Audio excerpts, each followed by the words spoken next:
Actually,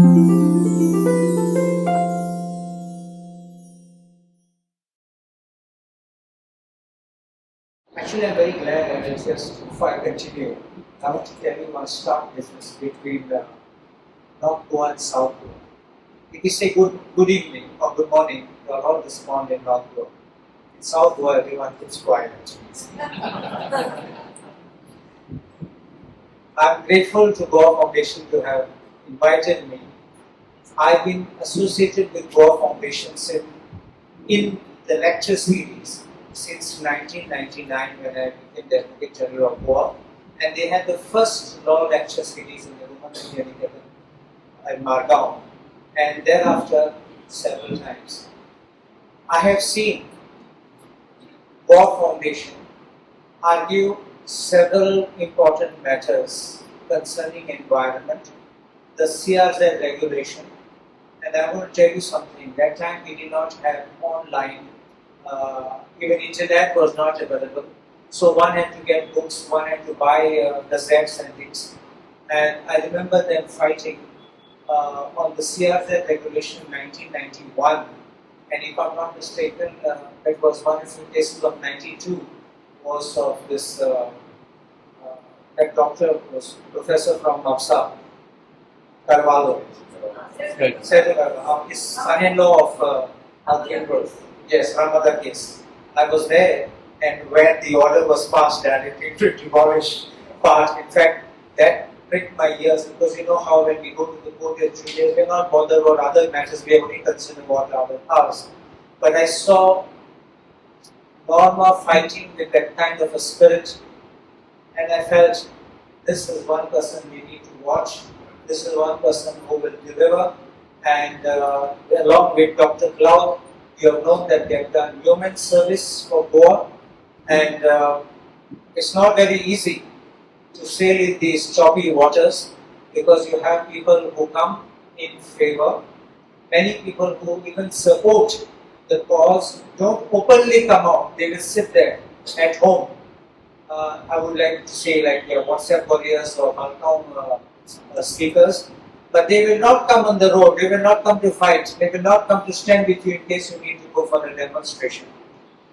And that was the way Dr. Cloud and Norma fought to ensure that Goa was protected, took on the mighty powers, and as you know, behind the scenes, the great lobbies which control the government, and not batting an eyelid, stood very firmly, come what may, even going to the Supreme Court and arguing matters and succeeding in the matters. At a time, I just want to share one experience when a certain firm sought to cut Goa Foundation. I don't know Norma if you remember, I stood very strongly with you.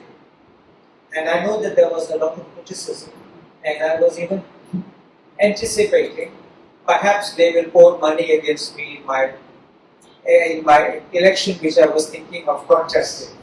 But I didn't mind because I felt we have to stand with the truth, and I need to give credit to when they do the good work.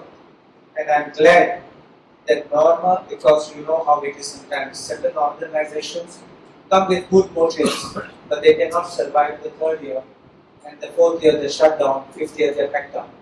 But Goa Foundation has withstood all the tests of time and has sailed not only from Goa to Delhi, but been very famous all over the world. And I want to confess some things to you, that I do have good relationship which I don't abuse with certain judges of other high courts, the Supreme Court, and many people ask me, how is Norma, how is Goa Foundation? And it's very nice to hear that they speak so positively of them. Even a judge who never sat in Goa of the Delhi High Court, now in the Supreme Court, and he's going to become the Chief Justice the next week, he asked me, and I said, wonderful people. No, I've known about the work, I've been following them. So Norma, you already have an opening there. So, having said that, this time they have asked me to give a talk on a different topic. It may be something which you may know, or some things which you may not know. And I want to start with first about legislation, how we do legislation in the Assembly, and also the procedural aspects of how we also handle the Assembly. When you learn about or you know about the procedural aspects, you will then be in a position to make a few mental or written notes, because when you want us to take up certain issues, remember one thing, that unless we have that set into that system which is given, we cannot stand up like a fish market and suddenly speak something because you told us yesterday, next day we stand up and speak about it. So sometimes you must understand why we cannot take up an issue, not because we don't want to, but it's because of the limitations of the rules which we have. So having said that, I want you to know that whenever we legislate, the state of Goa legislates or the parliament legislates, we have articles 245 to 255 of the constitution.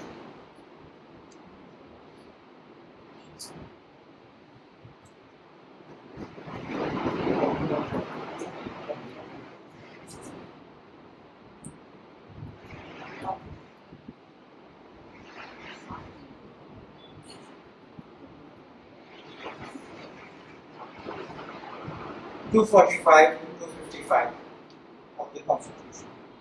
Now, in Article 245 to 255, that speaks of the legislative powers. And one thing which I want to point out to you is, this is something you should know. Whenever anyone makes a law, what runs in my mind, if I'm thinking of challenging the law, is the source of power. That's your foundation, which means your jurisdiction to enact that law. Just because you have a legislature does not mean you can enact any law. The Constitution has demarcated clear lines which matters we can and which matters we cannot legislate. And that comes in Article 245. And especially I would like you to look at Article 246, which is being shown on the screen to you.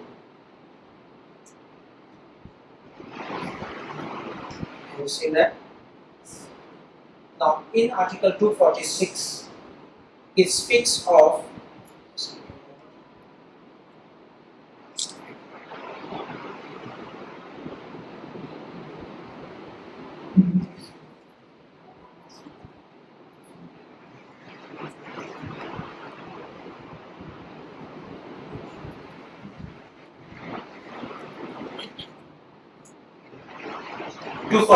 speaks about subject to provisions of this Constitution, Parliament may make laws for the whole or any part of territory of India, and the legislature of a state may make laws for the whole or any part of the state.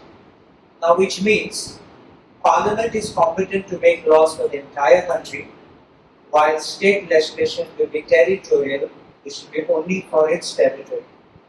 Goa cannot make a law for Maharashtra, Goa cannot make a law for Karnataka, even if it's in the neighborhood. So you understand it. Nor can they make laws for us. There's one more part. No law made by Parliament shall be deemed to be invalid on the ground that it would have extraterritorial operations. Let us say that there is a territory outside what is India, like Lakshadweep, all these are part of India, but outside India, some other land which is, India considers it as part of India.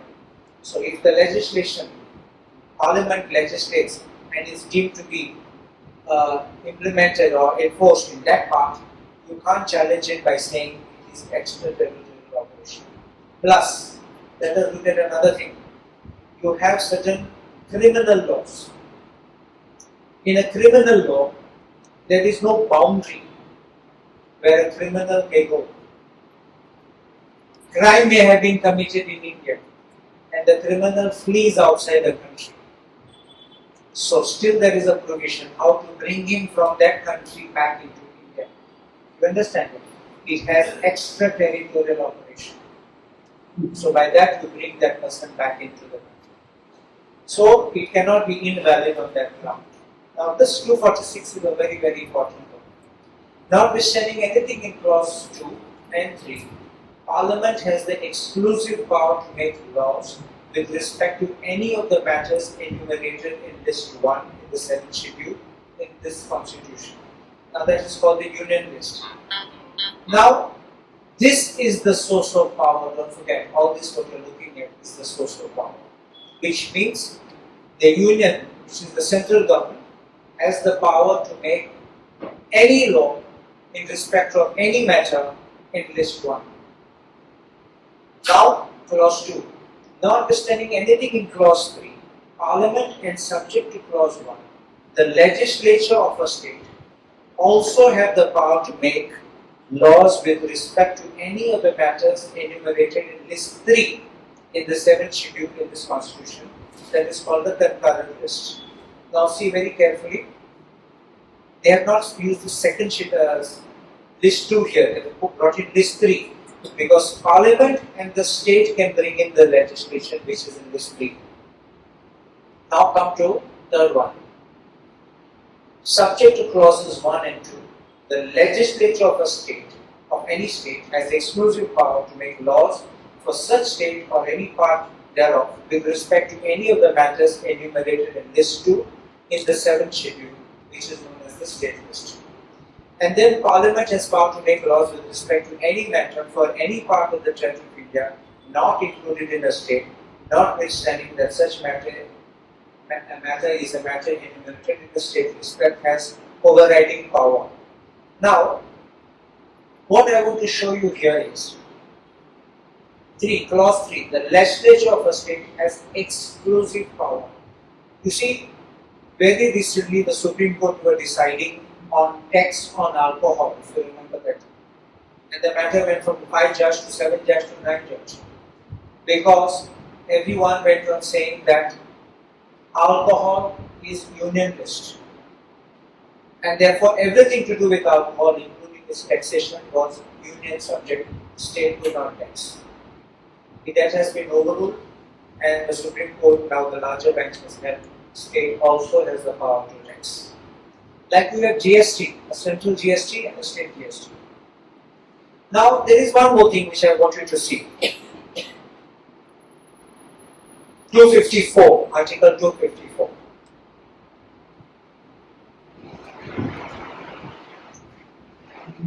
If any provision of law made by a legislature of a state is repugnant to any provision of a law made by Parliament, which Parliament is competent to enact, or to any provision of an existing law with respect to one of the matters enumerated in the concurrent list, then, subject to clause 2, the law made by Parliament, whether passed before or after the law made by the legislature of such state, or as the case may be, the existing law shall prevail, and the law made by the legislature of the state shall, to the extent of the repugnancy, be void.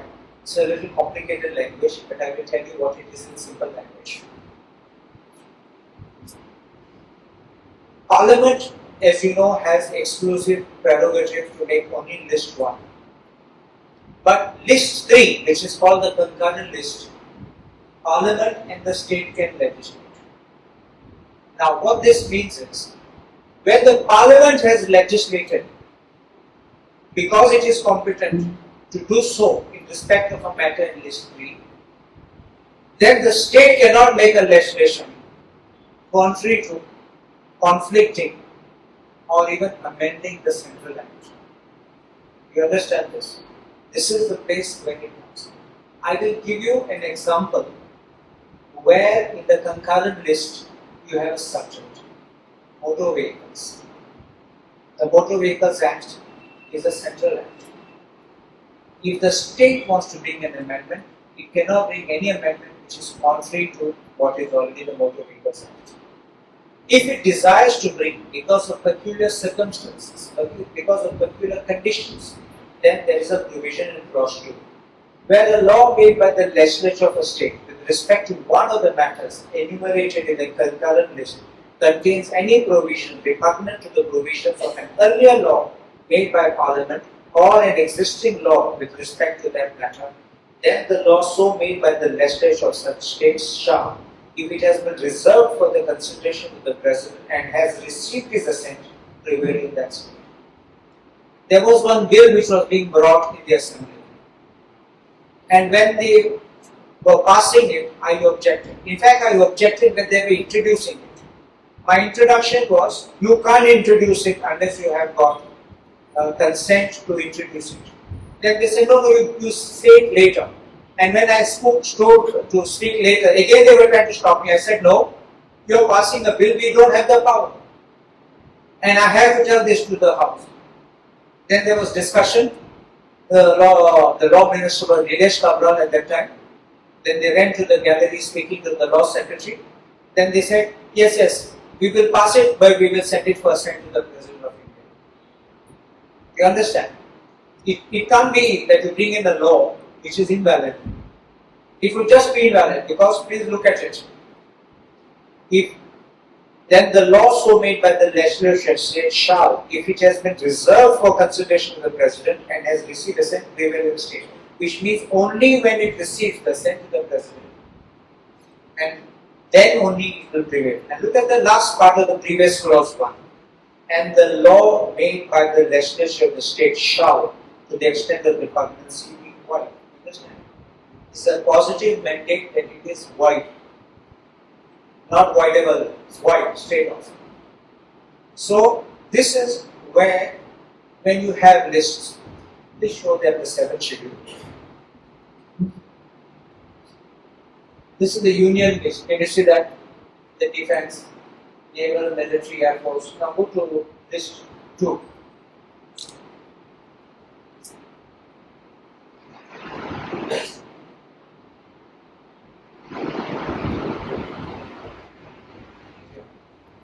This is list 2. You see, go down. Police, look at number 2. Police, including railways and village police, subject to provision of entry through of list 1. Now, when you're looking at this, every police establishment is state controlled. Central government has no power over it. And that is why sometimes you may be reading in the newspapers or sometimes watching on TV, they withdraw the consent of CBI. CBI is established under the Delhi Special Police Establishment Act. So it's a police force of the central government. They have no business, no jurisdiction unless the state government consents. So therefore, they need consent of the state government. And when the consent is given, only then they have power and jurisdiction to enter an investigation into matters of the state. Now, if there are matters involving 2 or more states, definitely CBI steps in. There is no need of consent. But one thing which I want to inform you, when a consent is given, investigation commences, consent is withdrawn. Supreme Court said once consent was given, you can go ahead with it, the withdrawal has no effect. I'm thinking on a broader perspective, they have this PMLA Act, Prevention of Money Laundering Act, which is a very draconian act under which they are putting in a lot of people, especially politicians, are being put inside, kept in detention for many months and years and no bail. And now the courts are turning around to say that bail is the rule and jail is the exception.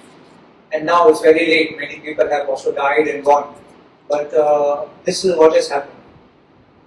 I myself have a doubt, which I wonder if somebody will take it up at an appropriate time, whether by bringing in such PMLA Act and bringing certain sections from penal code, wildlife and many other things, which are within the state purview without getting their consent, can you bypass, can you override the list 2 and bring in such legislation? That will be a question which will be one day tested, take my word for what I am saying. Because there are states when the Chief Minister is in, then it will be tested. So, this is what I wanted to tell you. This is your foundation on which we can start making legislation. Now, when we have bills, when we bring in bills, Bills are classified in two parts. First, we look at the origin of the bill. The origin of the bill may be a government bill, which means the government is proposing this legislation. And the other thing is called a private member's bill, where we, who are not part of the government, we can bring it. Remember, when I use the word government bill, it means only the ministers bring the bill. You understand it? Chief Minister or the ministers. An MLA of the ruling can also bring a private member's bill because it won't be a government bill. They may be part of the ruling dispensation. You understand? Government means the Chief Minister with the Council of Ministers. So it doesn't mean everybody who's with them is the government. So the government in Constitution is recognized as the Council of Ministers headed by the Chief Minister. So therefore, a government bill is only one which is brought by them, the Cabinet headed by the Chief Minister, and all other bills which are brought are private bills. Now, there are bills of different kinds. There are bills which are called original bills. These bills bring in new proposals, new laws. You would know one famous or one which was brought in, the Regularization of Unauthorized Construction Act is an original bill to regularize illegal constructions. And I know that they took a lot of money. To my knowledge, they collected 10,000 rupees per application, 8,000 applications, and they got 8 crores and something. And they regularized, I think, only 200 or something, because they could not regularize the rest. So these are original bills. Like the Mulkar Act is an original bill. The Tendency, Goa Agricultural Tendency Act, Gaman and the Agricultural Tendency Act is an original bill. After that you have amending bills. If you amend an existing bill, it is called an amending bill. You have what is known as consolidating bill. When you consolidate various laws into one code or into one codifying enactment, that is called a consolidating act. Expiring laws. Now what is expiring laws? Continuance Act. There are certain acts, if you remember, like TADA, that Terrorist and Disruptive Act it was, where people who were being detained under TADA Act by calling him a terrorist, it was brought with an eye on Punjab, 1987. And because the situation was volatile, that act came in. It was only a temporary piece of legislation which was valid for 2 years. But it went on getting extended and extended till finally it was repealed, because they did not bring any amendment. In fact, at one point of time, it lapsed because the House was not in session to extend it. They brought an ordinance and brought a new act, which again was replaced until it came to be repealed. Then you have bills to replace an ordinance. You know, ordinance is one technique by which we don't legislate. The government makes a legislation, sends it to the governor assents, and it becomes an ordinance. That ordinance bypasses the legislature when it is being framed, and they place that ordinance for converting it to an act before the House. If it is not done within 6 months of the House meeting, that ordinance lapses. So they have to get it passed within that time. So these are matters which come to us. Then there is the Constitution Amendment Bills, where the Constitution Amendment, that does not come to us. Then there is money bills and financial bills. Now in a money bill, what constitutes a money bill? I will just read this, what will be there, because this is defined in the Constitution. A money bill shall be deemed to be a money bill if it contains only provisions dealing with any or all of the following matters, namely the imposition, abolition, remission, alteration or regulation of any tax, the regulation of borrowing of the money or the giving of any guarantee by the Constitution of India, or the amendment of law with respect to any financial obligations undertaken or to be undertaken by the Government of India, the custody of the consolidated fund or the contingency fund of India, the payment of monies into or the withdrawal of monies from any such fund, the appropriation of monies out of the consolidated fund of India, the declaring of any expenditure to be expended charge of the consolidated fund of India, or the increasing of the amount of any such expenditure, the receipt of money on account of the consolidated fund of India,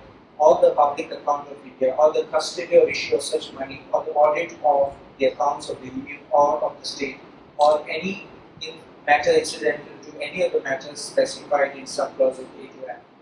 A bill shall not be deemed to be a money bill by reason only that it provides for imposition of fines or other pecuniary penalties, or for the demand or payment of fees for licenses or fees for services rendered, or by reason that it provides for the imposition, abolition, remission, alteration, or regulation of any tax by any local authority or body for local purposes. Now here, when it goes to be a money bill, don't forget in Parliament there are two houses, Lok Sabha and the Rajya Sabha.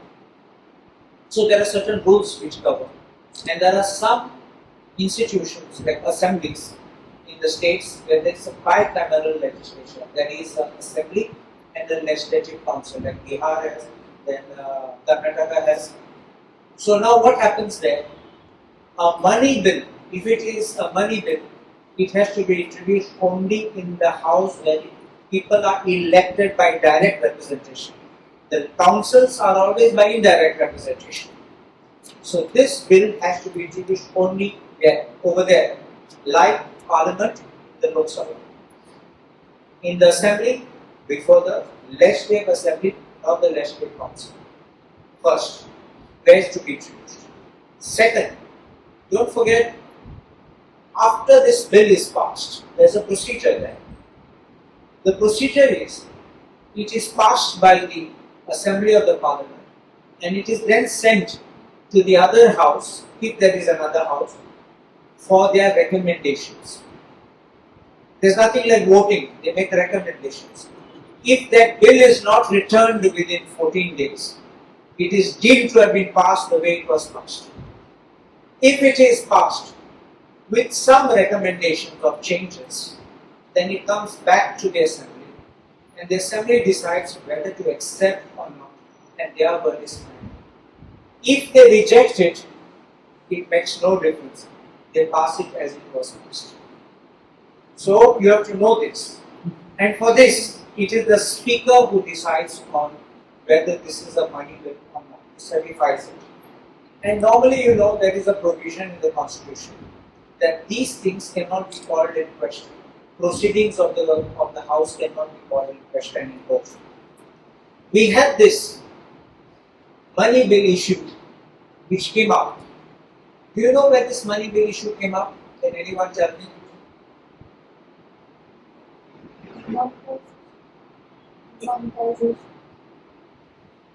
Demonetization deals with money.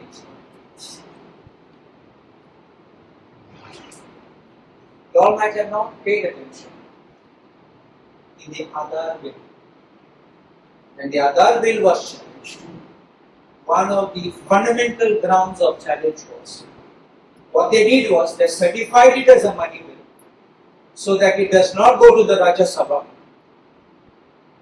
and got it passed in the Rajya Sabha, the Lok Sabha, sent it to the Rajya Sabha, and they didn't care what they did, but it was deemed to have been passed because the Lok Sabha passed. When the matter went before the Supreme Court, the Constitution bench sat deciding that case. I have with great regret to say, the majority upheld it, that it was a money bill. But the one man who stood out, despite all criticism today against him, Chandratu, said it could not have been a money bill. It had no provisions relating to any of these what we have just read, or clauses A to F, and said that its introduction was bad, and therefore the entire passing of the bill was invalid. Unfortunately, he was in minority, and by majority they said it is valid piece of legislation. But this is something for you to know, and so you see it, what comes there. So now, when we come to the other part, when I use the word money bill and financial bill, there are two parts of it. The money bill, as I explained to you, is this part of it. Yeah. And secondly, there are others where there is money which is brought out of the Consolidated Fund of India. Now, a financial bill, there can be two parts, this is what I want to show you. First, which makes provision for any of the matters specified to make a measure a money bill, but do not consist solely of those matters. And second, those which, if enacted and brought in operation, would involve expenditure from the Consolidated Fund of India. Now, these things, when they are brought, like I will give an example, a financial bill. Supreme Court judges, number of judges, amendment bill. You increase the number of judges, but don't forget the consequences. It affects salaries. It affects perks, allowances to the judges. You don't see the financial part of it, but you have to declare financial implications. It's not a money bill, are you understanding? But money will get charged to the Consolidated Fund. So these are matters which are financial bills. And in this case, unlike the certification by the speaker in a money bill, these financial bills require to be submitted to the president or the governor, who will then certify and recommend its introduction in the assembly. And if that certificate is not there, it cannot be introduced. We can object and say, this is, if it's a money bill, the speaker certifies. If it's a financial bill, we say, this declaration is not there. So therefore, you cannot bring it in the house. It has to be withdrawn at that time. Now, every financial bill, including money bill, has to have that declaration, as I mentioned to you, of the financial expenditure involved. There are some minor amendments to bills which has absolutely no financial expenditure. Now, when you look at any bill, please remember a few things. The bill has a title, which we call a long title, the full name of that bill. It has a preamble. Earlier, if you look at old enactments, there were no preambles. Preamble is only for the Constitution of India. Old ones had no preamble. Now it's become a fashion to bring a preamble. Then there's an enacting formula. What is this enacting formula? It says, be it enacted by, let us say, the Goa Legislative Assembly on the 75th year of the Republic of India, as follows. This has to be there. Then the short title, what will this act be called? The short title, let us say, is the Untitled Chapter, Protection from Eviction Act 1975. Extent clause. You see, I don't know if you are aware that the Untitled Act was brought into force, or even the Town Planning Act was brought into force. It was not enforced throughout Goa. It was enforced only in certain places in Goa initially. And gradually they enforced it in part and part. So the extent of operation is what comes when you have to look at it. I will pause here and just tell you something. Few days back, 2 days back, somebody came to see me. And apparently their father came drunk home and he started yelling out some bad words. Those who stay on the other side, across the wall of the same house it is, I think they are having dispute. So they thought those bad words are for them. Maybe he intended or not, I don't know. But their version to me is, he was saying it to himself. Anyway, they called Pink Force because there were ladies there, and they took him to the police station, arrested him, produced him next day before the magistrate, and made him pay a fine of 50 rupees and left him. But they kept him one night, you understand, to cool him down. You understand what it means? But when I asked them why and what, they didn't know themselves what had happened. But 50 rupees they found it cheap, so they paid and they came out. I looked at the receipt. He was charged under some section of the Indian Police Act 1861, which is not enforced in Goa. You understand? So I don't know how the police accepted and how the court accepted it. Because 1861, remember, is pre-liberation. And any law which is prior to liberation has to be extended to Goa by special notification. If the Police Act was already enforced, they wouldn't have been talking here in assembly, will be bringing police bill. Because the entire hierarchy of the police force is set out, and what are the powers of the police under that act? So you're understanding what I'm saying. This is the why I said extended clause, because this came in my mind suddenly, that it never was extended to Goa. The central law was never extended, and they poor fellow went there and paid insurance. Now, look at it the other way around. If he thinks of hiring a lawyer in Panjim in the High Court, it may cost him more to recover the 50 rupees. But I may consider doing it free. Then we have a commencement clause. You see, all enactments have a provision when this law will come into force. The law comes into force. It says it shall come into force at once. At once means not when passed by the assembly, not when published in the Gazette, but when it receives assent of the governor or of the President of India. At once, this is the meaning of it. Second, law can also be made retrospectively. Though it is passed today, it shall be deemed to have come into force maybe last year. Also, when you validate an ordinance, the ordinance was already operating from that date. So it will be relating back to the date of that ordinance. I hope I'm making this clear. It can also be made applicable date by date, as I said to you, place by place. In the first instance, it applies to Salseth and Barnet. Then it may apply to Kanapana and Sangye, like you understand it, on that date. You remember the RTI Act? Many of you may be using the RTI Act, but many of you must have not seen the first section. All of you must have looked at section 6, you are right, and how to make an application and how to do an appeal. Correct?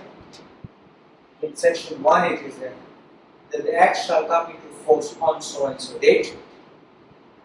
Only this section, and the remaining shall come into force in so much time. You understand? Even our Panchayat Raj Act, certain provisions were enforced by on a particular date in 1994, and some provisions were made enforceable later on, like Zilla Panchayat and all this later on. So, you can have an act which is in parts enforced, in places enforced in parts. Then we have one thing known as, another one is the criminal procedure, the new criminal procedure code, which is called the BNNS Act. It was passed last year, I think December last year. But it was said it will come into force on 1st of July 2024, this year. So, a date was given when it will come into force. Now, interpretation clause. The interpretation clause is very important. Why? It gives definition of the words which are there. And please don't think of law, words in the law, as you ordinarily think in the market. Now I'm saying this for any seriousness, it's not as a joke, but it's seriousness. I ask you, what is a construction? What would you think is a construction? It builds some structure, it builds some stable, it builds a garden, it builds a house, a bathroom, we think of it. The definition of construction in the Municipalities Act is, it includes, means it not just this, it includes A, B, C, D, what we mentioned. So it is, whether made of wood, whether made of brick, or steel, or any other material. And the last words there are, and includes a step. A step for you to come out of your house, a step is a construction. You understanding? You may not see that as a construction, but a step is a construction. Which means, don't get ideas now. If somebody gives a step on the road, you can get it removed. Because it's a construction. You understanding what I am saying? So, don't go by that notion. I also tell you another thing. If it doesn't fit in the definition, it will not be covered, and therefore it will not be a violation or within the net of that law. So you must be very careful when you are looking at that interpretation and definition. Then duration clause, I explained to you about Tata law, how it was. There is a declaratory clause. So a declaration is always made why this legislation is being made. That's why the preamble should not be there before. But the declaratory clause sets up that there is a demand of so many people, like let us say that there are no proper burial grounds. So there is a need to have a burial grounds in villages or maybe the taluka level. So that is why they will make a declaration why we are bringing this law. Then there is another thing known as rule making clause. Now please listen to this part of it very carefully, because in rule making there is one thing in an act. It is a delegated power. They delegate that power to the government to make rules. So it doesn't come to the assembly. They make the rules. So when the rules are being made, they can provide a simpliciter making of the rules. And we in the assembly or the house are not concerned about it. Another one can be, you make the rules, but you have to place it within 6 months of making it in the first session of the assembly, so that we may see it and we may approve or we may refuse or we may modify it.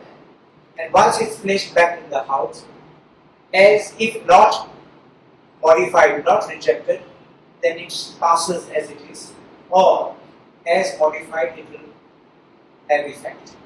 Subject to one condition, that whatever was done under the earlier rule, unmodified rule, if any prosecution, anything was launched, that will continue, notwithstanding the subsequent modification. The third part of it is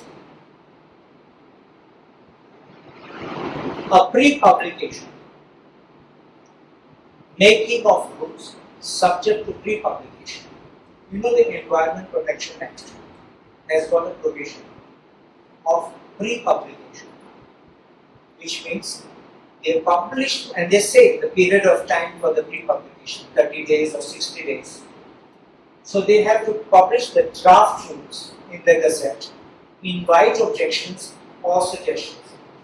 And after that period, they need to take into account the suggestions or objections, and they will either modify or they will just pass what they have brought a draft. But that is required, and that window period which they give, you should enforce it to bring in your objections when you need to.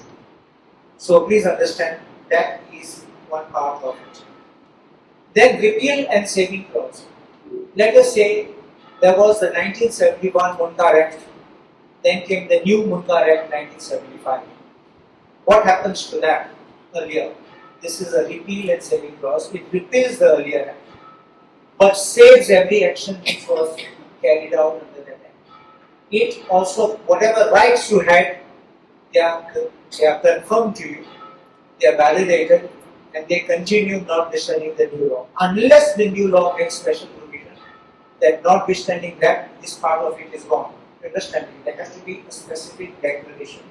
Otherwise, the repeal and saving clause allows it to lapse if there is no such repeal and saving clause. I'll give you an example. Now, which you see more commonly instead of going back to the 1970s. We have this new act where you are seeing a lot of people being booked for this this scam, jobs for cash or cash for jobs, whatever you call it. Have you noticed that wherever they are informing you, or rather when you see the publications, they are all being booked under 420 or 1. 420 is cheating. It's not theft. Theft is 380. So 420 is cheating. You induced me to part with my valuable property, which could be money, assets, my vehicle, anything, for a promise which you knew you could never fulfill from the beginning. That is a cheat. Not, please understand what I just explained this because many people think he cheated me. Suppose you put money in the bank and tomorrow after 3 years, 5 years, that bank crashes. You are not cheated because you invested, the bank ran. It was not started with an intention of cheating you. It ran also for 3 years or 5 years. And it crashes because of market forces, mismanagement, cheating, robbing, whatever. But that is not cheating. Many people invested in these prawn farms, if you know, pisciculture. Supreme Court passed an order about banning this and directing them to stop. People lost money. But there was no intention of those people to cheat them when they invited for investments. You understand? So why I am saying now about this 420? These acts took place before 1st July 2020. Those people were cheated and made to part with money prior to that date. Therefore, by the repeal and saving clause, the new act allows old acts, you understand? The new enactment allows the old acts to be booked under the old acts. And only the new acts will be booked under the new enactment. New act means new crime. Please understand. You may ask me, but why not when we have a new legislation? It's a fundamental rule of law that when you have a legislation specially dealing with a criminal offense, you can't be punished for something which was not an offense on the day when you did your act, your so-called crime. Because it was not a crime on that day. Had you known that this act would have been a crime, you would not have done it. You can't 2 years later bring some law and say this is a crime and book you from that date back date and put you inside. A simple example. I am putting a hypothetical one, not that it's a fact.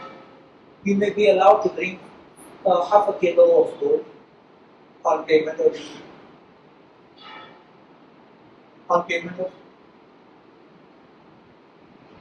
After that, he is withdrawn.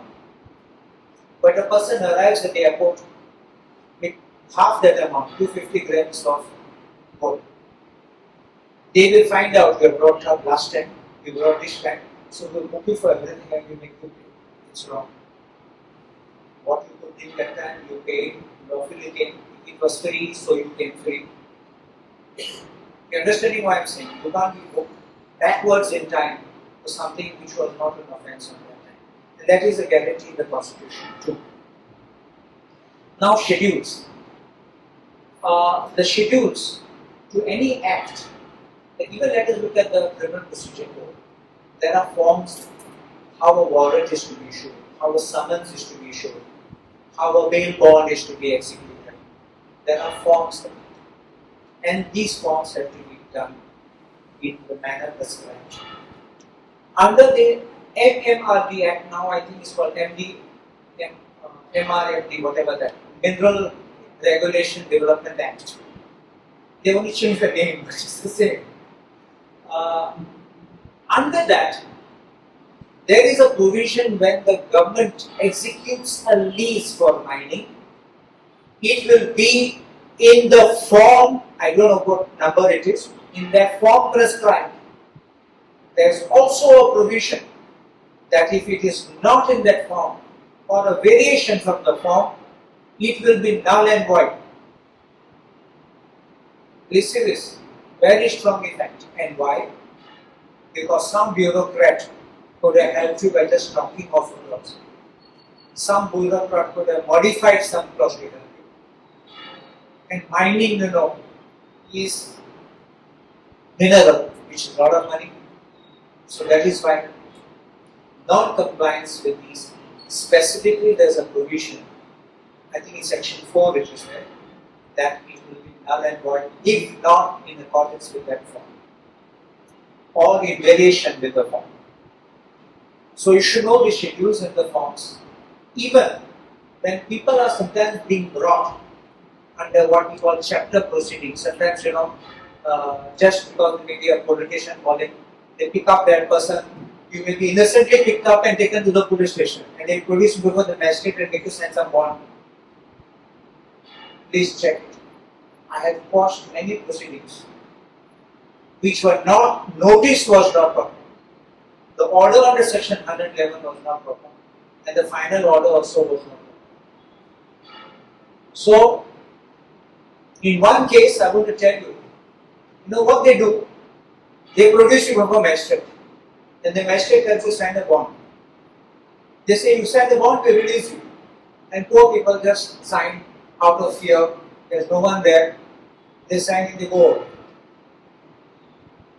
It was one case that I knew that the party was taken in the Missionary police station. I was not an MLA at that time. I called up the PI. And present DYSP of Kamsa was the DYSP of Missionary. I told him, I will make sure that tomorrow I file a complaint against you and have you put in jail. I spoke to the deputy collector, and it's the same deputy collector who incidentally has been suspended in the TV matter, Vaingankar. And I told him, if you pass an order directing the detention, I will make sure you are in jail. Because you cannot detain a person in 107 proceedings for not signing a bond, interim bond. You can decide the case and decide that there should be a final bond, but not an interim. Then after 1 hour they called me and said, sir, we are not detaining. I said, it's not a favor to me. You are following the law. You understand? And I had judgments by the way. I didn't tell them, but they knew I had something in the background. So I'm just telling you why, because sometimes ignorance of law, people go there and just surrender them, people go there and just say things, and then sometimes, sadly, some lawyers don't also know this. They say, act to sign by the and that case never comes up after for hearing, you never called again. This is nonsense. I believe it is completely wrong. Then there is something known as statement of objects and reasons. This statement of objects and reasons is generally not looked at by courts in interpretation of the law, why it was brought. Because finally you may have brought the one reason and you end up seeing something else in the law. And if you note, when I opposed that investment promotion bill in the assembly, I said you have good intention, but your action is reporting. You are not bringing any regulation, you are usurping powers. So Morgan Gugino then tries to say, see, even he says it is good. I said, yes, good, but the text is bad. So you are understanding how it goes. So then there is notes on clauses. Now notes on clauses, whenever they are amending a certain section, they give us notes at the back. What is the note? What is the existing clause? Then what is the proposed amendment? And then they write what they propose to achieve by this. I never look at the last clause because I look at the second one.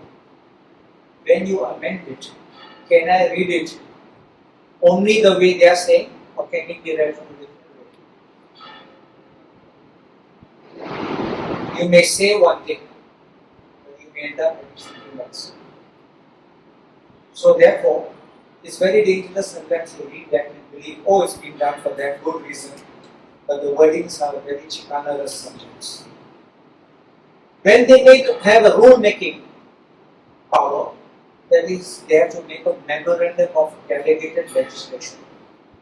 It has to be specified below the bill, memorandum of delegated legislation. Then they will say, nearly, there is no rule-making power. Or if it is, they never say it. Because our eyes will go directly on that, and then will come to know. Now,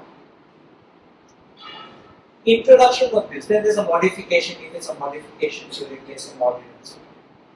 And if there's any modification to the ordinance, they will tell us there. Now, introduction of a bill. When government bills are introduced, by the rule, 7 days are required to be notice to be given before you introduce the bill. And that bill has to be circulated to us, to every member, at least 3 days before. What they were doing in the first few sessions, morning they were giving the bill and in afternoon they were passing. We never got time. By the time we are debating there, by the time we are discussing some issue, how they expect us to be reading that and also concentrating on what we are speaking, or what questions we are going to ask, or what answers are coming. So it was very chicanerous. Still we objected and said, you can't expect us to read bills while we are all in session and not be able to go through it. So now they give us at least 2 days before, and that's how we get it. Now, as far as the normal rule, and the speaker can relax their rule. That's why the government bill should come morning and evening. In private members' bill, we have to give 15 days notice if we want to read. Now, as I told you, if suppose you all are thinking of giving us a draft of a bill, it has to be scrutinized as to legislative competence. You understand? And then see the overall impact of what that bill is supposed to be done. I had spoken in the assembly that when a bill is being laid on the table of the House, why don't you publish the bill so that even the general public know what bill is coming? And perhaps people may also be able to voice their opinion and know, and perhaps give suggestions or objections. But there is a rule that when the House is in session, the bill is not to be published till it is introduced. Now, giving notice of the bill, please look at these compartments now. First, you give notice of the bill, then you introduce the bill. When you introduce the bill, you actually lay it on the floor of the House. So you seek permission from the Speaker. You will notice the motion which goes that now the bill is before the House and all that. So when it is introduced, it is now property of the House. When it is introduced, the publication is to be done. These people published after our assembly session is over. You understand it? It is unfair because even the public must know what kind of a bill is thought to be passed behind everybody's back. You may call it, how can you call it behind the back? I say it's behind the back. Why? Because the general public doesn't have access to that bill. Only when it goes online, that's the time general public knows what is the bill. And everybody is not going to the website to see what's the bill. You can see from the Gazette. Even the press should know what it is. Everyone should know what is the bill. So, when the bill is introduced, then you notice what the minister, the concerned person who is in charge of the bill, generally the minister, he says, we'll take it up for discussion after 2 weeks. Or we'll take it up for discussion on that day. So, consideration is the next stage. So, after your submission of your bill, then comes your introduction, and then comes consideration. At the stage of consideration, His speaker says the bill is now taken up for consideration. And then we start speaking on the bill. And of course they read the bill clause by clause. And then he says, now the bill is before the House. And when we debate, we can debate on all or any of the clauses which we pick up. And we can express our views through oppose, or we can even make a suggestion. You intend this, but it doesn't give this effect. And therefore, it should be this. Remember one thing. I was asked once a question. Why do you give suggestions in the assembly? And I will tell you this. They have good majority of the people. They don't require our solutions. They will pass it, come what may. You just keep saying no, no, no, and you know how it is. You keep saying no. They will do what they want. But if you put reason in their head, and finally they are passing it, it is better to have a bill which we know will not have that kind of impact at a tangent, but will have the desired impact, or perhaps help our people more. That is the time you have to do this suggestion. You understand what I am saying? It is, and the suggestion is not made by going to somebody's bathroom and telling him this is the suggestion. Public suggestion. It is being recorded. So please understand. And if the suggestion is accepted by the government, I consider it a victory for the opposition. I don't think of it as my personal victory. I think it's a victory for the opposition. Like how we make them withdraw a bill or refer the bill to a select committee. We get them to accept our point of view and then to make a change when necessary. So I think you should know this part of the thing. Now, there is one bill which came up, which is the IPB bill, you know this. In this IPB bill, we oppose this bill on one ground. I said that every power of the collector, town planning, forest, everything being usurped by IPB. So the day you give your project in hands of IPB, there was even an area demarcation. There was a minimum 5 crores or something like that which had to be invested. They were removing that, removing the area, which means you could say the guard off, you're putting a guard off, it is under IPB. Doesn't matter if it's somebody else's land, IPB approves it and just gives the NOC, you start. It overrides town planning, it overrides conversion, it overrides forest, anything it overrides. That's the what is this? How can you do this? So you are becoming chief minister of the state through IPB. You understanding what I am saying? That is how I expose them. Clause by clause. And also, they were making a provision that IDC, Industrial Development Corporation, would have to give land when they ask for it. They just say, give that land, give it. And what is the condition? If you don't give, that officer will be jailed. I said, what are you doing? You are threatening, you hold him at gunpoint. And there was commotion there. And finally, it was referred to select committee. I understand they get him to withdraw the bill. But finally, I think the chief minister also had some interest in it because he said we'll refer to select committee. There was another bill which was to come up in the assembly. You might have known of it. The tourism bill. Tourism bill was worse than that. The tourism officers would be police. Every motorcycle pilot would have to be registered. Rickshaw would have been registered. A man selling omelette on the road will have to be registered. Everybody would have to be registered, which means the full control would have been in the tourism department. And then they would be able to impose penalties on you, appeal before the director, and finally everything cooked up and booked in within the department.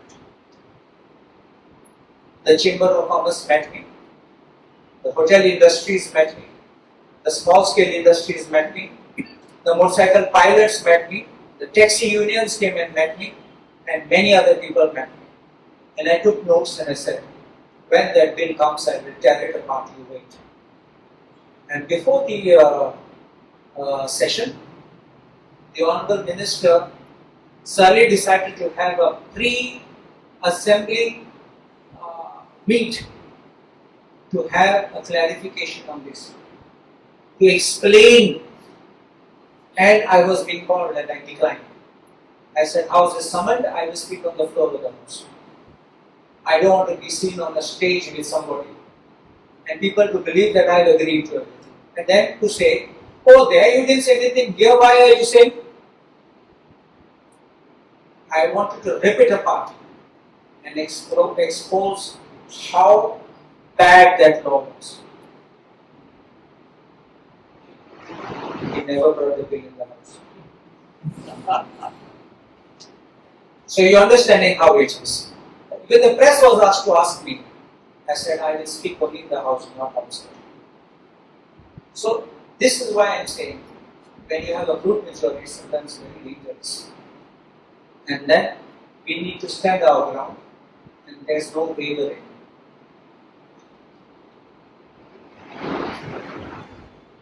Now,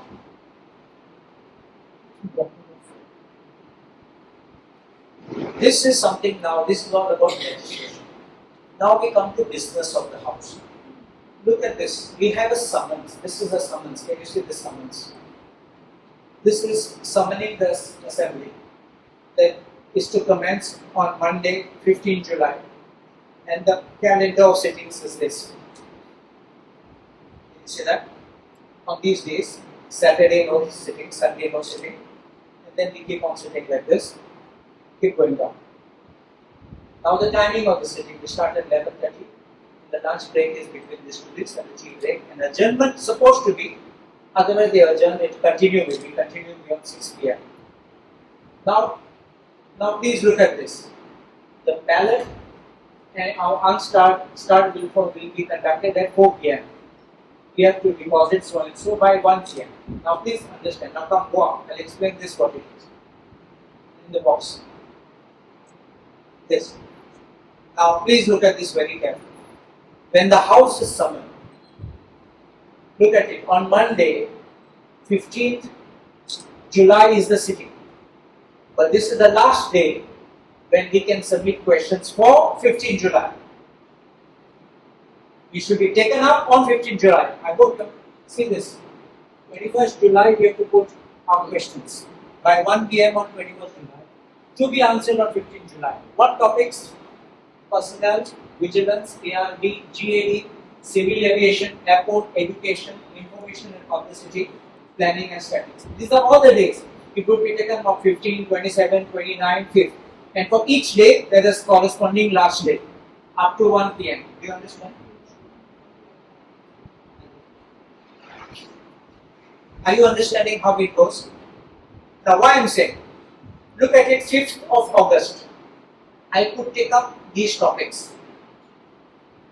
It's not 4th of August I can speak about it. If there's a matter relating to education, 5th August, look at it. It can be there, education number 7. Can you see this? Now 5th. Now please go down. Now look at 6th. Chief Minister is also answering on 6th. Can you see this? Home, which means police, PWD, all this comes here. And look at the date. Last day when Chief Minister will deal with these things. But education is not here. So if you wanted me to take up an issue relating to NEP or something about teachers' pensions or non-promotion of teachers, I can't just get up here and stand up. You understand me? House may be still getting over a few days ahead. But I can't stand up this. That's why I said it's not a fish market where I can just stand up and suddenly say everything I want. If you want me to ask questions, if you feel there are certain questions which need to be asked, there's cut-off dates. I can't then put a question after the cut-off date is over. So sometimes people send me emails one day before, please ask this. I just can't. I look at those questions but I just can't answer. And I don't engage in a reply that it can't be done. I don't want the person to feel insulted or feel that I'm not taking up for me. It's not an issue. Not like that. It's just because of this. Get that one. I can't say file an application for condemnation of delay.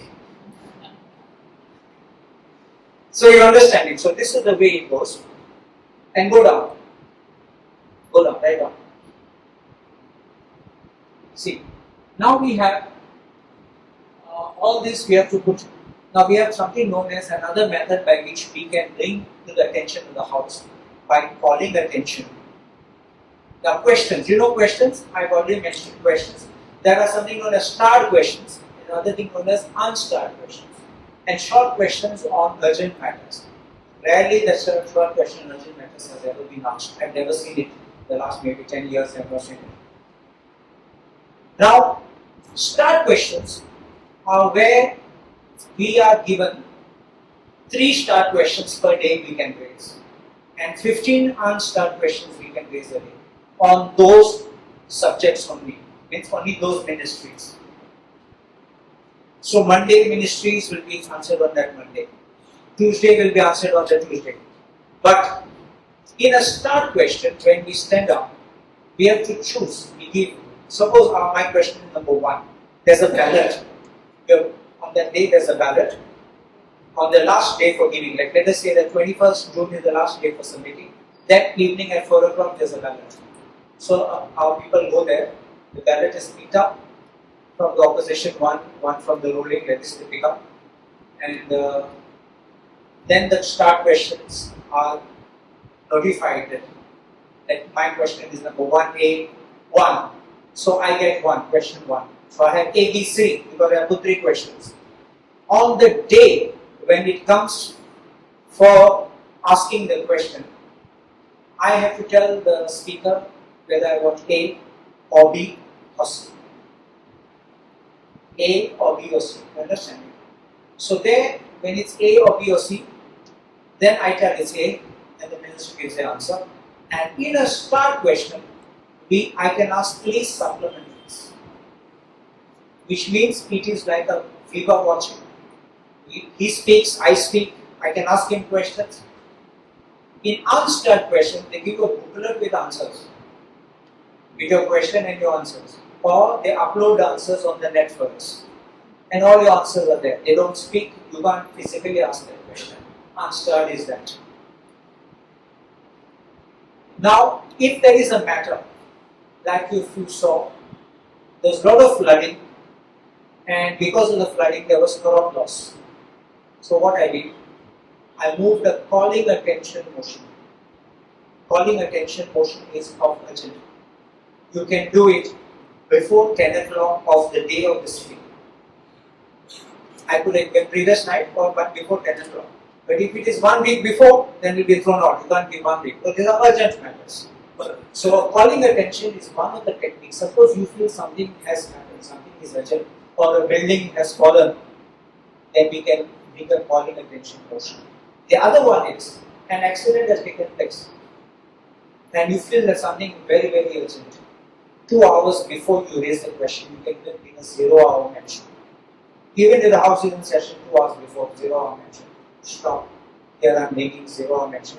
It's all to the speaker to decide, yes, I am accepting or not accepting. But in a 0-hour mention, the difference between calling attention and the 0-hour mention, it's only a mention. You only state there was an accident, a lot of people have died. Though we say steps the government intends to take in this regard, he only says noted and is not bound to answer. Some ministers like Davlikar and all have actually replied, but you are not bound to reply. So please remember this. So if you are telling someone to ask a 0-hour question, it is 0 hours nothing. You simply stating, this is my concern, this is my feeling. You state it, you go away. Then only comes out of it. I'm concerned that NEP is being implemented, I have doesn't matter. Finish. You go away. You want a debate, so you have to call in attention. So you understand. So these are the things by which you have an idea how we can raise things, how legislation, in case you have been suggesting, or how we can raise issues in an assembly and we can debate.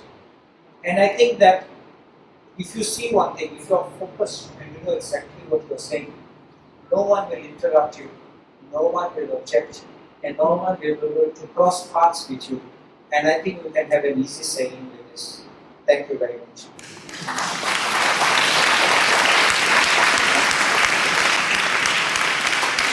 The grant of land for the educational institute, and what is the right of a grantee? Okay, the second question I won't ask him, I'll ask Communidad. But what is your, do you have a view on the theory Communidad grant of land for an educational institute? I'm going to tell you one thing. That I am also a major shareholder of many communities. So I have Communidad's interest in heart. And you have to know one thing, that when I speak about law on Comunidad, I know what I'm speaking.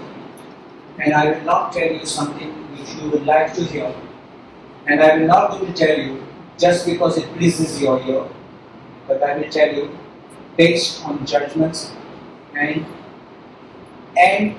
laid down legislation, which I think is correct. The legislation is right and the judgment is right.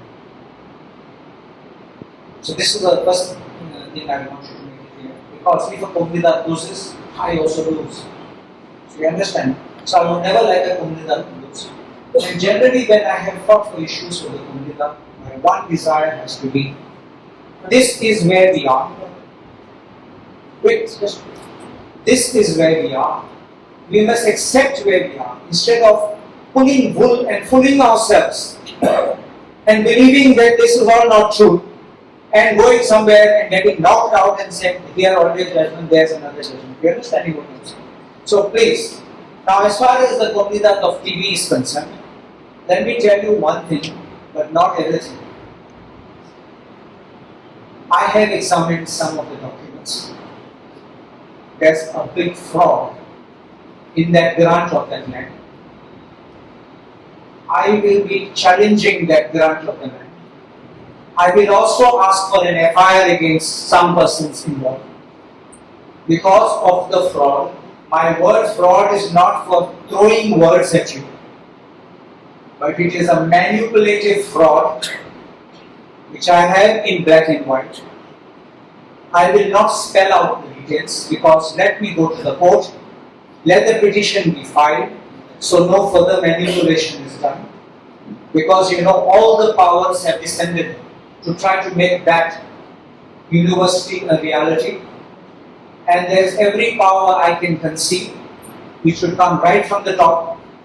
And if we don't stand together, we will collapse.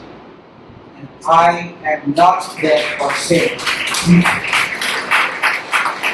Okay, let's take any other questions. I don't mind the Comunidad question. Okay, so we want to ask that. No, not get there. And then you get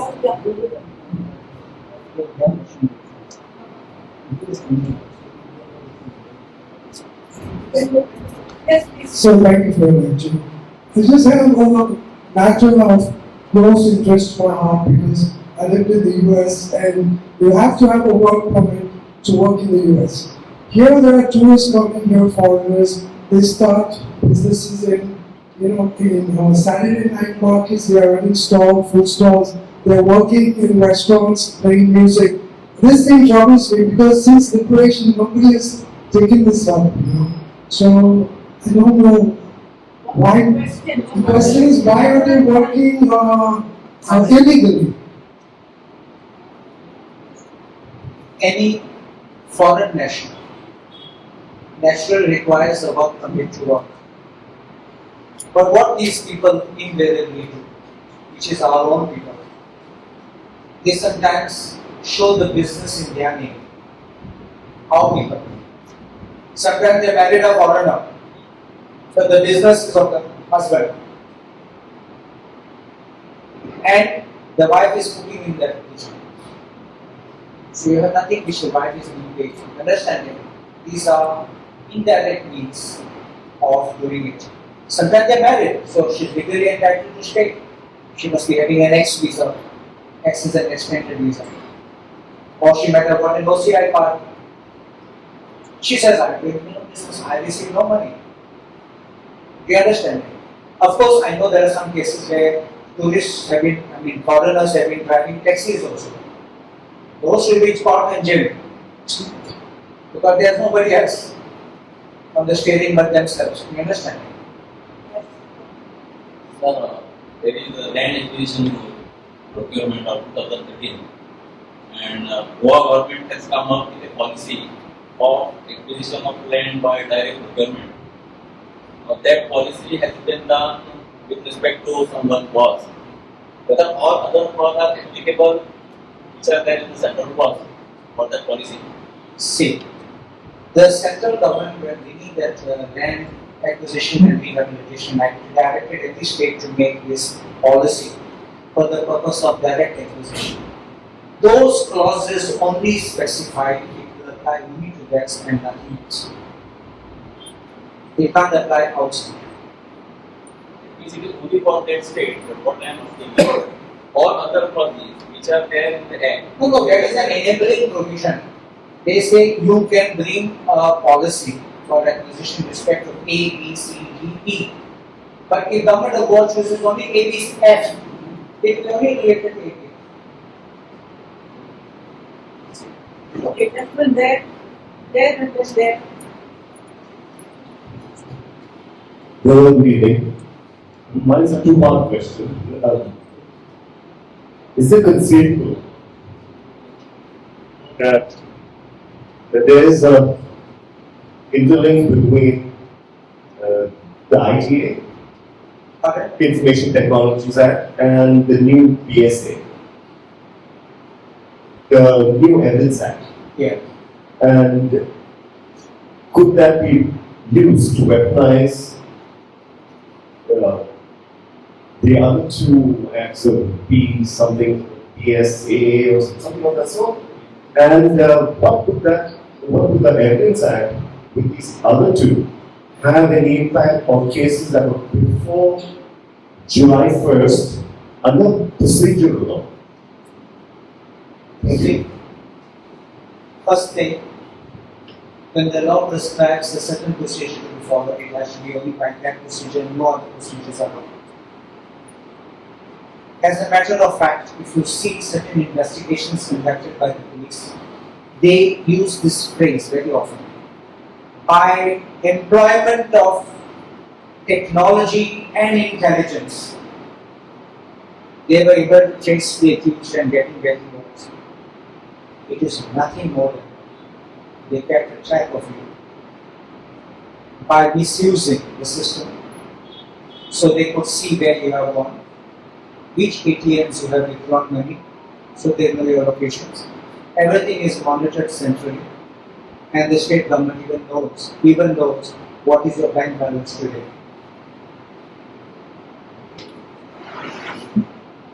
Now coming to the second part of the question. Under the new Act, there are certain provisions including for videography, and says the videography can even be by means of a mobile phone. Doesn't have to be because there's what camera, what density, what recording, all that is not required. It says even by a mobile phone, and those things are required to be recorded.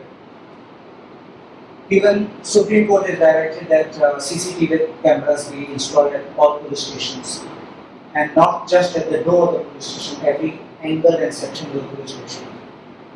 So, what has happened under the old Act cannot be tried under the new Act. And what is available under the new Act cannot be used procedurally for matters in the old Act. Even the trial under the old Act will be under the CRPC, not the BNNS. Okay, so Good evening, sir. My question is regarding education. Sir, as per RT, education till the age of 14 is free and compulsory.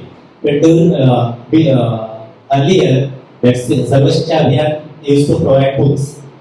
During COVID, what happened? Because there were no classes, online classes were made compulsory, where some of the students were deprived of education. For example, in Penne or Satgari, there was no connectivity, sir. Also, students were forced to type mobiles. So it is not against law, fundamental right as per Article 13. And sub question As per Article 13. 13. Yeah. 13 is not the fundamental rights. But fundamental right cannot be abridged, or any action made by the government or any circular is becoming null and void since Article 13. I think you have got something. Please open Article 13. Article 13 only says that all laws which are inconsistent with Part 3 of the Constitution are void. Yes, sir. Second question, sir. As education for till standard is free and compulsory, but even now, in many schools are charging admission fee and other fee, lot of fees. So is it not against law, against fundamental right? Please guide us. You have a question which is very valid, and I want to point out something which was told to me a few days back of a particular institution which is in Vasco, around Vasco. It's a private institution. Apparently, they asked certain students, like of class 1 and 2, for an annual event to collect 1,500 from each student. And then other classes 2,000 and 2,500. And multiply that with the total number of students, that annual event collection was coming to 15 lakhs. So I called up the director of education. And I said, don't you think that this is holding the children to ransom? If they don't pay, then the child will be ostracized. And the director said, yes sir, they cannot charge any fee except certain prescribed fee. And if they want to charge any fee, they have to get an approval of the Director of Education prior to that. So you can bring it to the notice of the Director of Education if they are charging the fee. It is not this thing what you call that. I will tell you something. There are some children who may be 16 years old but doing 10 standard. Certain places that may be 16 years old doing 10 standard. You spoke of up to 14. But the School Education Act says in a school it will be free of cost. Understanding? So you have a statutory right also, not necessarily also. My question is regarding the duration of the assembly sessions. The recent past, I remember that the duration was cut short to around 4 days. So, what factors decide the duration? What allows the government to cut short the duration of the assembly session? And I remember that the opposition, including you, had protested against it. So, Yes, it was 80 days and they cut it to 1 week if you remember that. They protested. See what happens is, we cannot even speak because 40 people let us speak. Each day how many can speak? So we hardly get 1 minute or 2 minutes, we cannot even open our mouth. This time at least we got a chance to open our mouth. And it's all the speaker's decision. Now we cannot call in question the speaker's decision. How long, whether it should be 30 days, 40 days, 45 days, or 10 days, or 8 days. It's purely the speaker's discretion. And he would go by what the government would recommend. Sometimes not on record, what can we do? It's his discretion. There's nothing in the statute book, nothing in the constitution. But we have to meet after 6 months. Every time after 6 months, assembly has to meet. Even if for 1 day we have to meet.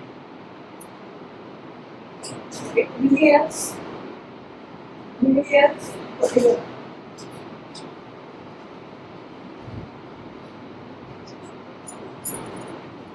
Thank you for the lecture. Just a question on the MLAs who attend assemblies. How prepared they are, how knowledgeable are they? I mean, given a lot of stuff today. And are they able to understand, interact? Just for the life that I got, take on this. I got to be honest with you, if I'm not ready, even in the court, I would tell a judge, let's take it tomorrow, so I'm not ready today. But I won't stand up and be full of myself and say something for the sake of saying something or pretending that I know something. One. Number two, about my colleagues, I can't tell you whether they are. Sometimes you see, we elect the people. It is we who send them to the house.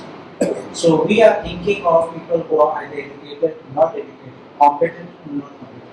Sometimes not necessarily education may make them competent, they may be street smart, and they may be very good. They may sometimes have sentiments of the people and the ear to the ground far better than those who are educated. It happens, you don't know. You see, there were people also who, yet being uneducated, were very popular, not just in their constituency but across the state or across the nation. So it becomes very difficult to make a statement. Sometimes, now look at it, a very highly educated person may also not may act down in this meeting. Why do they act down? There are multiple reasons usually. Either he has not heard, or he was not paying attention, or he thinks he should not get into this controversy, or maybe he's been paid not to do it. Whatever can be, I can't answer it. So it becomes very difficult. Inside why you see busting out saying so many things, and you wonder, yesterday you were negative and today it's alive. Is the whip, party whip, is it legal? No, how can you give him a bit to do what, to say what? So the party gives a whip, No, to do what? To stand up and say something? not to say something. No, party can also give you a whip not to say something. If it's legal or not. If you see what happened was on the last day of the passing of the budget, every day they used to ask me to speak, so I used to speak first. Nobody was ready. So I used to speak, but I was ready for my notes previous night. So I would take about 20 to 30 minutes. Normally they should give us 5 minutes. Because since no one was around, they're making notes. As I'm talking, they're taking down my notes and then thinking what they should speak about their constituencies. We were going on. But I knew I was happy because as long as I'm trusting and I was saying, that day, after I spoke for 20 minutes, Chief Minister came, he walked in the house. I was speaking for so long time, I said, तुम्हारे boss है तुमके सगळे ruling गेले दिना ते happy आहात नित्य किती ओळखते आता I said. You understand? You speak because you want to bring something to the attention of the government. You want to tell them these are the shortfalls, this is not being done.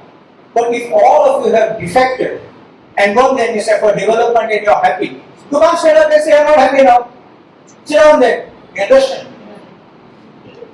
Okay, last question there. I want this to watch this. Hello, good evening, Doctor. See, I am asking a question on injunction. I build a legal structure. You bring an injunction.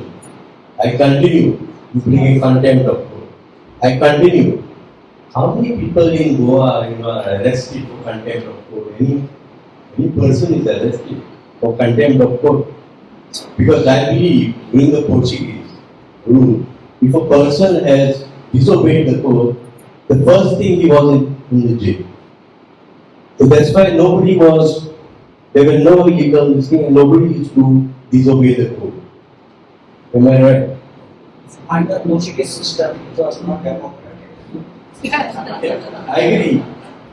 So in democracy, then is the rule of law. So you can't take law because somebody took law in his hands. You can't take law and do that. Suppose he slaps you, you definitely take a stone and beat him. You can't do that. You understand what it is? We should the best practice. Sometimes we think, one soldier in that area, he blew the whistle and everybody was in the house. Today, as much as he blew the whistle, you saw there was some video recently where somebody is blowing the whistle. What was that one? It was in the high seas. The patrolling boats are going, or the tourists of this coastal police. There is some illegal fishing going on in the high seas, and that one was blowing whistle. Have you ever gone on the high seas? You can't hear what the other fellow is blowing on the other boat. So this guy is blowing whistle. I just tell you, this fellow can't hear, that fellow is running away. So today they blow the whistle, you don't know. My second question, how many person is No, actually what happens, now the High Court has taken so much cognizance about these illegal structures. And I sincerely believe that there are a lot of local elements. Forgive me for saying, I know some of you may be with the comunidades, I don't say y'all, but there are some mischievous people in the comunidades who have allowed people to build illegally. They have collected money from them and allowed them to say, sometimes the sarpanch or the panch member himself says, understanding? Now the rule of law is catching up with them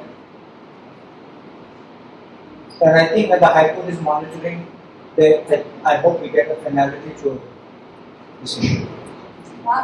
So, thank you very much for your lecture.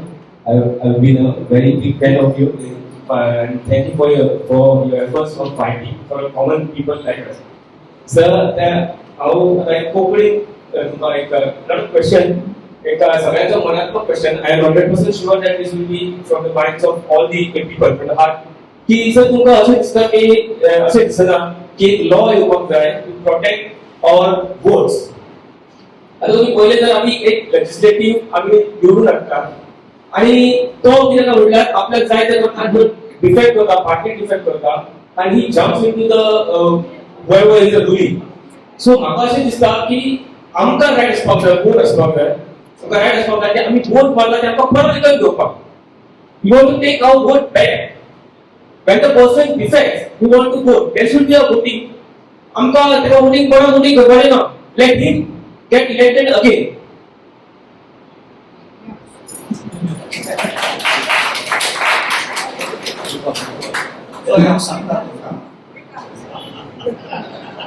I think they want more questions. Yeah. We'll give them. And I have no problem answering. Even the late 30, I will go to Norma's house for dinner. Go and take care of it. See, एक सांगता तुमकां आमी पासून फकत आमदार जाले तुम्ही हांव काँग्रेस पक्षाक बरोबर आशिल्लो कितले वर्सां आनी आमचे लोक सोडून गेले तेन्ना आमकां दूख जाता आमी रागार जाता कितें करपाचें तो खातीर आमी सोल्युशन चिंतता 2017 याद कर आमगे डिफेक्शन जाले ते उपरांत जाले 2021 दुसरे बिग स्केल पयले 2017 4 जण रिजायन जावन निवडून गेले कोणाक ब्लेम करपाचो लोकांक कोण निवडून हाडलो लोकांक हाडलो तूं आनी हांव तेजे वोटर न्ही पण आमी रागार जाले आतां ते रिजायन जाले जाल्यार तेका मिनिस्टर केलो तो इलेक्शनाक बसलो कित्याक 6 म्हयन्यान तुजें इलेक्शन मिनिस्टर जावपाक जाता विदावट इलेक्शन 6 म्हयन्यान तूं निवडून येता लोक हॅपी जाता आमचो मिनिस्टर आमचें काम जातलो लोकांचें मनान कितें आमचें तुजें सो आमी मायनॉरिटी आमी चिंतपाचें न्ही पण मोगे हांव एक सांगता तुका हांव पयलीं चिंतालो तूं रिजायन जाव आनी तूं परत निवडून यो हें तुवें सांगता पण म्हजें कितें तूं एक पार्टी इलेक्शनाक बसलो तूं आनी तुगे फॅमिली तुगे डिपेंडंट तूं एफिडेविट कोण डिपेंडंट म्हणटा 5 वर्सां तुका इलेक्शनाक बसपाक दिवपाचें एक पडले मागीर तेका ते गेले म्हूण सोंपले घरा गेले कोण हाडटलो कायदो कित्याक ते पयलीं भितले तेंका लागता म्हण न्ही हांव सांगता this is true Well, we've got a whole constituency of people who are going to vote for you next time. You have got them all on your side. Wait, I think he wants to ask some question. Let it be. I will answer the question. Whatever you want. Yes. Second. The question is, what are the rights of a grantee of communal land as an affirmation for agriculture? Is the grant irreversible? Can the communal regain possession of the land on any ground? तो एक पडो जाय की कोंकणीला केन्ना दितात तेन्ना अफर्मेंटाच्यो on नाले implications म्हणटात कायद्यान आसा थिंगा की ते ग्रांट आहा तें is govern by the Portuguese civil code आनी पोर्चुगीज सिव्हिल कोड एश कोन दितात तेन्ना तुका पयले रायट मेळटा ते रायट मेळटा तुका घर बांदपाक कितें करपाक तुका सर्टिफिकेट दितात आनी कोंकण्या कायद्यान तुका पयले पोस्ट प्रोविजोरी म्हणून दिता प्रोविजनल पोजेशन 4 वर्सां भितर तुवें तें तुगे जमीन 1/5 दिलें हाडपाक जाय कित्याक दिलें तें म्हणलें तो कल्टिवेशन आसपाक जाता नाल्यार घर बांदपाक नाल्यार फॅक्टरी बांदपाक कित्याक दिलें तें 1/5 of the land must be brought within 4 years. 4 वर्सां उपरांत ते मागीर पोस्ट डेफिनेटिव्ह मागता that is definitive possession. एक पार्टी ते येता ते इन्स्पेक्शन करता विथ एडमिनिस्ट्रेटर आणि कन्फर्म करता होय तुम्ही इतले केले कायद्यार करून बसता ते केले. So if you have done it and taken definitive possession under the Portuguese law, that the land grant is irreversible. Only what you as a lessee has to do is like a 4 deposit or some 4. It is not called a monthly rent, it's an annual ground rent 4. So the 4 orsan doing komdeda deposit. तो इदिन ना जाल्यार komdeda power ना terminate करपाक फकत power आहा कोर्टान वचपाक सांगपाक ते पयशे दिवंक. हे पळय याद दवर. सेकंड एक ऑप्शन आहा komdeda कोड हे तुगेले 4 आहा 20 वर्साचे 4 एक पार्टी तुका डेफिनेटिव कॉस्ट डेफिनेटिव दिला 20 वर्साचे 4 one time to फारी केल जाल्यार तो absolute owner of the land जाता. हे मानत दवर. हांव म्हणना तुका हायकोर्ट जजमेंट आसलें.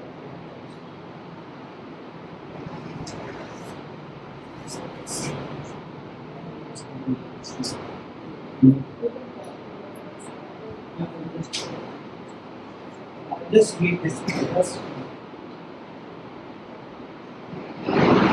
I will share the judgments with you. So it's not because I am saying, so that you know what it is. First thing, you know, there was that judgment in that komdeda of Sampal. In the Sampal komdeda, एक Basilia Gomes गेली and सांगलेले that this komdeda does not have the right, the Zwari does not have the right. Judgment was against and in favor of Zwari. Then Sampal komdeda challenged it. Sampal komdeda lost the suit. Sampal komdeda said we have given them on lease, and the lease can be broken by altering the use, by doing a different job on it. We gave you for a factory, you have done real estate, you have put Zwari oil tanks. All this was said. Suit was dismissed. Matter with the High Court dismissed the appeal. Sampal komdeda did not challenge the decision. Matter remained there. And the last thing I will tell you very briefly. There was a matter of the komdeda of Shone. 1906, land was granted to a person. 1908, that person took cost definitive and kept on paying the force. The person died in 1935. Nobody paid the force.